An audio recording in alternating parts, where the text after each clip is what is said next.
मानव जाति ने अपने रहने के लिए उन सभी चीज़ों को बनाना शुरू कर दिया था जिसकी उसे आवश्यकता थी। लेकिन कभी भी उसने ये नहीं सोचा कि आखिर ऐसा करने से उसके आसपास रह रहे एनवायरनमेंट पर क्या असर पड़ेगा, या फिर उसके साथ इस अर्थ में और भी कोई रहता है, और वो हैं बेजुबान जानवर।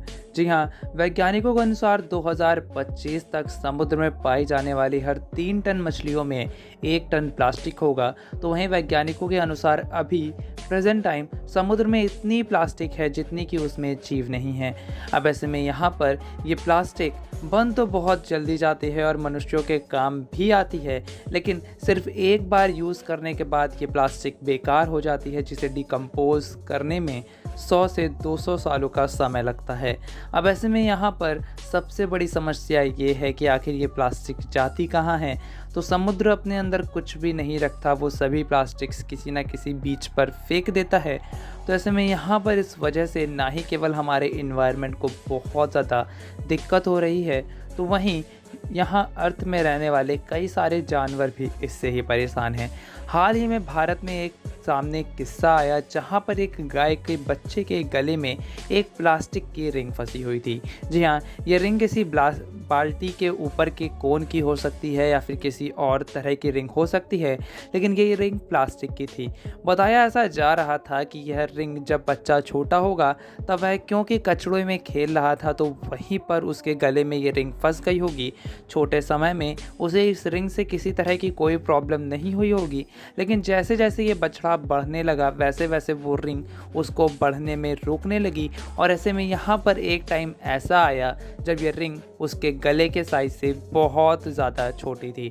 तो ऐसे में यहाँ पर वो रिंग उसके गले के अंदर घुस गई, धंस गई, और वहाँ पर एक काफ़ी बड़ा घाव हो गया, जिस घाव की वजह से शायद वो सही से सांस भी नहीं ले पा रहा था और उसके आसपास का मांस भी सड़ने लगा था। अब ऐसे में यहाँ पर किसी ने इस सभी दर्दनाक चीज़ों को देखकर एनिमल रेस्क्यू टीम को बुलाया, जिन्होंने वहां पर आकर उस बछड़े को रेस्क्यू किया, जिसके बाद उसके गले में फंसे हुए उस क्लिफ को काटा और इसके बाद उसकी मरहम पट्टी की। और ऐसे में यहाँ पर बताया ऐसा गया था कि 7 दिनों बाद ये बछड़ा काफ़ी ज़्यादा खुश था और वो बहुत आराम से ईट कर पा रहा था। ऐसा ही एक किस्सा सामने आया था कुछ सालों पहले, जहाँ पर एक टर्टल यानी कि कछुए के पेट पर एक प्लास्टिक की रिंग फंसी हुई थी।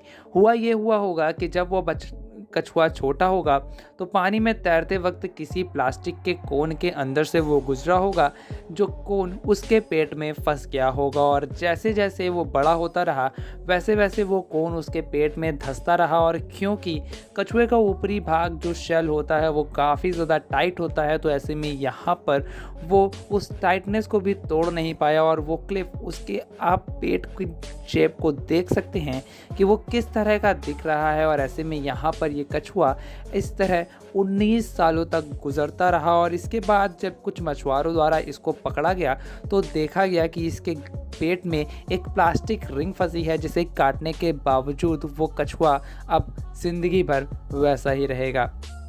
ऐसा ही एक किस्सा भारत में और देखने को मिला, जहां एक सड़क बनाते समय मजदूरों ने ये भी नहीं देखा कि सड़क पर कुछ पपी पड़े हुए हैं और ये कुत्ते के बच्चे असहाय थे वहां से निकलकर जाने के लिए।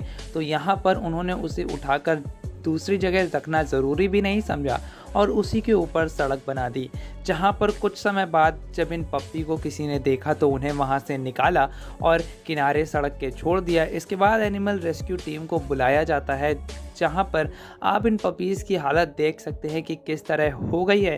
वो कई दिनों तक वहाँ से निकल भी नहीं पाए, कई दिनों तक उन्होंने वहाँ पर कुछ भी नहीं खाया, और ऐसे में यहाँ पर उनकी एक आँख के अलावा और कोई भी अंग ऐसा नहीं था जो उस टॉर से भरा ना हो। अब ऐसे में यहाँ पर उन रेस्क्यू टीम्स के मेंबर को बहुत ज़्यादा मशक्क़त करनी पड़ी उनके शरीर से उस टार को, उन पत्थर को छुटाने में कई सारे केमिकल्स लगाने पड़े, बहुत बार पिल्लों को की सर्जरी टाइप के भी ऑपरेशंस करने पड़े, और यहाँ पर कई सारे ऐसे कंकड़ भी थे जो उनकी बॉडी के अंदर काफ़ी ज़्यादा धंस चुके थे, जिन्हें निकालने पर बहुत ज़्यादा दर्द उन पपी को सहना पड़ा होगा। और ऐसे में यहाँ पर ये सिर्फ एक ही नहीं बल्कि इनकी पूरी फैमिली थी, जिसे कुछ दिनों बाद ढूंढ भी लिया गया और उन सभी को सेफली रेस्क्यू कर पाया गया। लेकिन ये इंसिडेंट होता ही नहीं अगर वहाँ पर बनाने वाले मज़दूरों ने उन पपीज़ को पहले ही उठाकर किनारे रख दिया होता। अब गाइस, ऐसे ही बहुत सारे किस्से हमेशा ही हमारे सामने आते हैं। तो ऐसे में हमें ये चीज़ ध्यान रखनी होगी कि कभी भी हमारी वजह से किसी जानवर को किसी भी तरह की कोई दिक्कत नहीं आनी चाहिए, और ऐसे लोग जो इनके साथ कुछ ऐसी हरकतें करते हैं उन्हें कड़ी से कड़ी सज़ा भी होनी चाहिए। फिलहाल गाइस, आपको हमारा ये वीडियो कैसा लगा मुझे कमेंट करके बताना। वीडियो पसंद आई हो तो इसे लाइक और शेयर करना मत भूलना, और अगर अभी तक आपने हमारे चैनल उमर जी एक्सप्लोरर को सब्सक्राइब नहीं किया तो नीचे दिखाए रेड कलर के बटन को टच करके हमारे चैनल सब्सक्राइब कीजिए। अभी के लिए इतना ही। जय हिंद, वंदे मातरम।